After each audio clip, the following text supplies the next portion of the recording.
గత రెండేళ్లుగా అన్నదాత సంక్షేమమే ఎజెండాగా, వ్యవసాయాభివృద్ధే ధ్యేయంగా గౌరవ ముఖ్యమంత్రి శ్రీ నారా చంద్రబాబు నాయుడు గారి నాయకత్వంలో గౌరవ ఉప ముఖ్యమంత్రి శ్రీ పవన్ కళ్యాణ్ గారి సహకారంతో వ్యవసాయ రంగంలో ఎన్నో సంస్కరణలు, మరెన్నో విజయాలను నమోదు చేసింది కూటమి ప్రభుత్వం.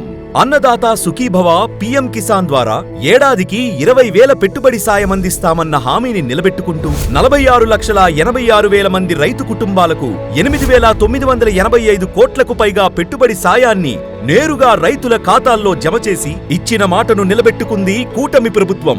25.5 లక్షల మంది వ్యవసాయ విద్యుత్ వినియోగదారులకు 30,724 కోట్ల వ్యవసాయ విద్యుత్ సబ్సిడీ అందించి డ్రిప్, సోలార్, యాంత్రీకరణ సబ్సిడీలతో రైతుల సాగు వ్యయాన్ని తగ్గిస్తోంది. ప్రతి ఎకరాకు సాగునీరు లక్ష్యంగా పోలవరం, వెలిగొండతో పాటు కీలక సాగునీటి ప్రాజెక్టుల నిర్మాణాన్ని వేగవంతం చేస్తూ హంద్రీనీవా ద్వారా 52 టీఎంసీల నీటిని రాయలసీమకు అందించి జలధార, జలహారతి కార్యక్రమంతో నీటి భద్రతకు బలమైన పునాది వేసింది. పొలం పిలుస్తోంది కార్యక్రమం ద్వారా లక్షలాది మంది రైతులకు శాస్త్రీయ వ్యవసాయ పద్ధతులను చేరవేసింది.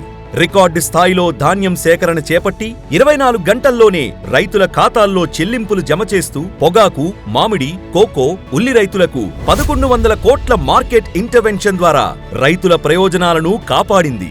ఆక్వా రంగ అభివృద్ధికి తోడ్పడుతూ 50,000కు పైగా ఆక్వా రైతులకు 1,372 కోట్ల ఆక్వా టారిఫ్ సబ్సిడీ అందిస్తూ యూనిట్కు ₹50 విద్యుత్ సరఫరా చేస్తుంది.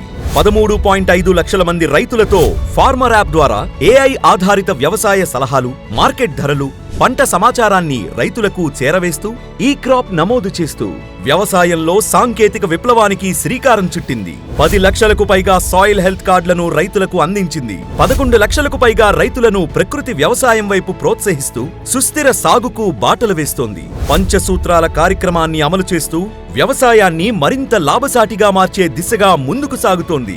పెట్టుబడి నుంచి పంట వరకు, సాగునీటి నుంచి మార్కెట్ వరకు ప్రతి అడుగులో రైతన్నకు భరోసాగా నిలుస్తూ వ్యవసాయ రంగంలో సరికొత్త ప్రగతికి నాంది పలికింది కూటమి ప్రభుత్వం. ఇప్పుడు రెండో ఏడాది తొలి విడతగా 2026 జూన్ 20న ప్రతి రైతు కుటుంబానికి 7,000 రూపాయల చొప్పున పెట్టుబడి సాయాన్ని జమ చేశారు. అన్నదాత సుఖీభవ విజయవంతంగా రెండో ఏడాదిలోకి అడుగుపెట్టింది. ఇదే ప్రజల రెండేళ్ల నమ్మకం, అభివృద్ధి, సంక్షేమం.